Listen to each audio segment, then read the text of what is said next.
You can go out on stage and just tell the jokes that are on the page, or you can tell the jokes on the page and throw in a little zippity-doo in between, or take off on a tangent, or full straight improv. I'm sure you've done all those things. It is the same, but the thing about what fascinates me is with stand-up, okay? It's like all I'm doing is talking. So you come, from the beginning, mama, dada, you start talking, and everybody, like right now, just talking, you're just listening to me, and then you're reacting to it. So you already know how to do that. So as a comedian, all I have to do is make that leap to, making it funny, and then, of course, blocking out the fact that there's a bunch of people staring at you, which is the weirdest thing ever. And yeah, but now you're saying things that to me are frightening. And I've always been fascinated with stand-up comics, because the notion of going out and doing a bit over and over. You and I talked about this a little bit once. You said, right. Well, I move it around, I improv, I do this and that and this, and I get that, but I can go out and stand in front of tens of thousands of people, hundreds of thousands of people. If I got a bass in front of me, I got my bass, I can do it. But going out there without that thing, I don't think I could do it. But maybe that's what it is. Maybe it just, I don't know. I just think that's the most fascinating thing ever. That because I had a period in my stand-up where I was. Literally, I would just memorize my jokes and went up and did my jokes. And then occasionally I would try a new one. It was this big fucking moment. Like, okay, here comes that. And how was that for you? Here's that new joke. It's terrifying. Yeah. Terrifying. But how was it received? Most of the time in the beginning of it, it didn't do well. And then I would get panicked, which would make my brain go blank. And then I couldn't remember my act. And then dry mouth. And then it just would all go to shit. But, I would, just by continuing to bomb. If for musicians who are listening to this... But how did you keep going after that, continuing to bomb? That to me, that's the big hurdle right there. I don't know who said it first, but this is the best way to put it. The comics, for the most part, that do make it or whatever, or become pros, quitting, it never dawns on you to quit. Because that's what makes sense. It would make sense that if you felt that horrible feeling, you would be like, I don't ever want to do this again, which is what you feel as a comedian. But if you're a comedian, as a person you feel, but as a comedian, you don't think, you think, I'm still going to go and do this. I just don't want that to happen again. And then that's the thing that makes you nervous and makes you live on stage of like, fuck, is that thing going to happen tonight? But is there that element of, okay, I duffed it. Wait a minute, I just got a great 7-iron shot. Is there that? Oh, absolutely. Absolutely there is. That's what it is. It's that getting a laugh. You literally, in the beginning, you're just living laugh to laugh. I remember that one guy in the crowd. That one guy, I heard him laugh. Or that comic who's actually a pro said, hey, good job, or good stuff. And how soon into this did you get that? The first time I really got a good one was there was a comic, Mike McDonald, and it's not the guy, rest his soul, just passed away in Canada. It was out of the Boston scene, and I was in this comedy competition, the big radio station WBCN, which I'm sure promoted Sailing the Seas way back when. And they used to have this thing called the WBCN Comedy Riot, and it was at Stitch's Comedy Club, and it was to try and find, the best up-and-coming Boston comic. The scene was just incredible. I came at the tail end, I missed it, but it started in the 80s that BCN would do that, and it was just like, it was fucking insane if you won that thing, and then, of course, it was the curse of the riot if you made it or whatever.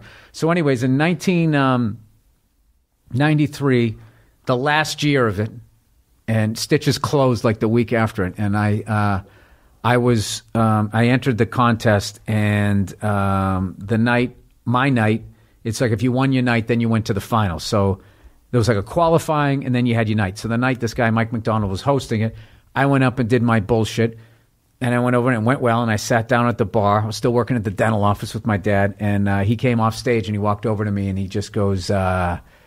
He just looked at me dead serious, right? Typical pro comic. Didn't laugh at all or anything, just looked at me. He goes, look, I don't know what you're doing, but keep doing it.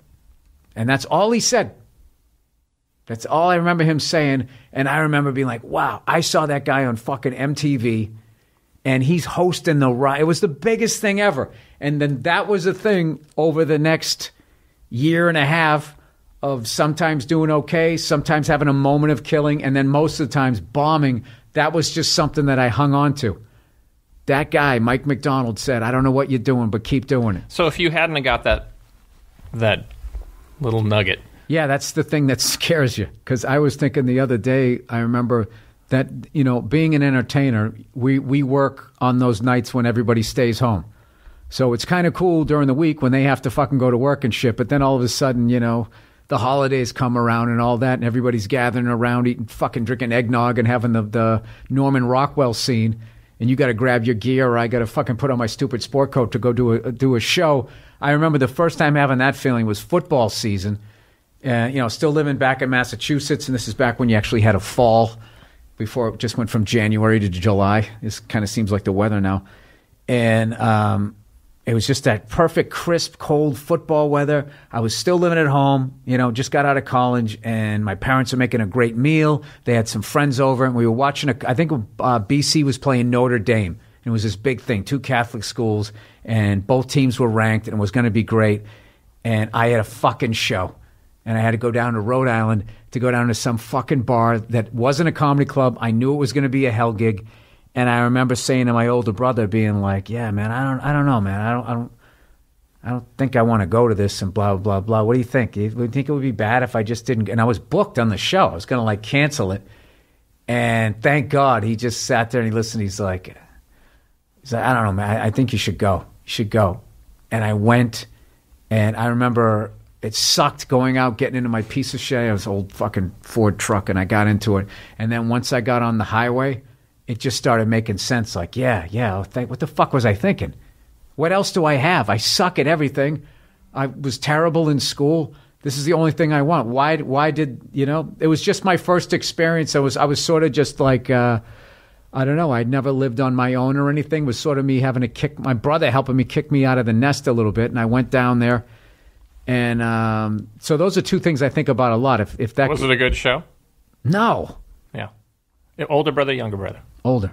But no, it wasn't a good show. It was I did okay. I think I did okay, but no, none of them were good shows in the beginning. It was surviving.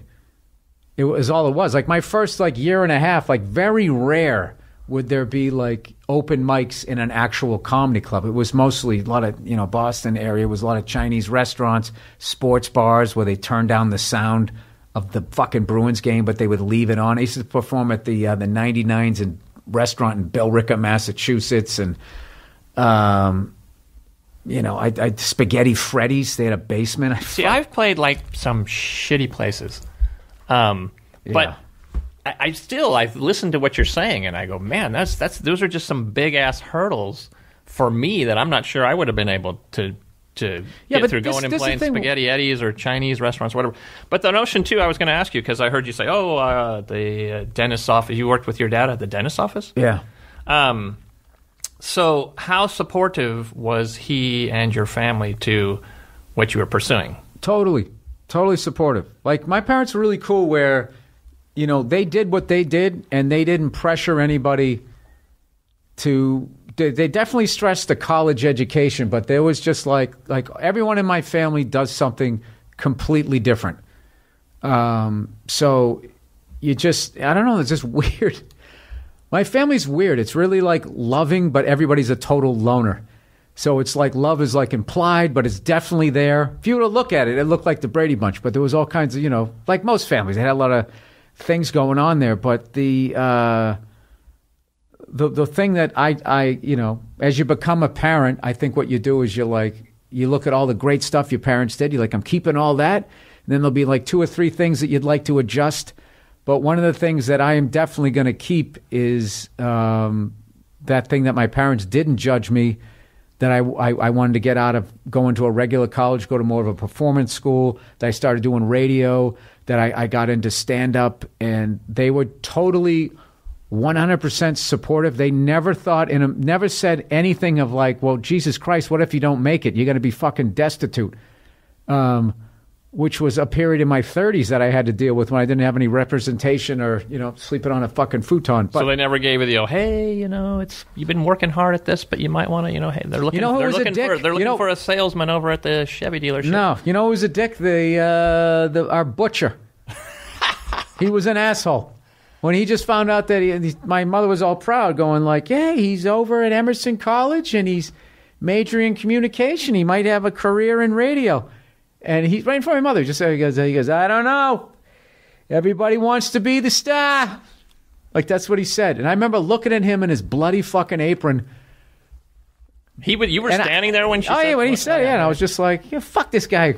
Fucking cutting up pork. God bless him. Cutting up the pork chops and shit. But, like, we never even had a butcher.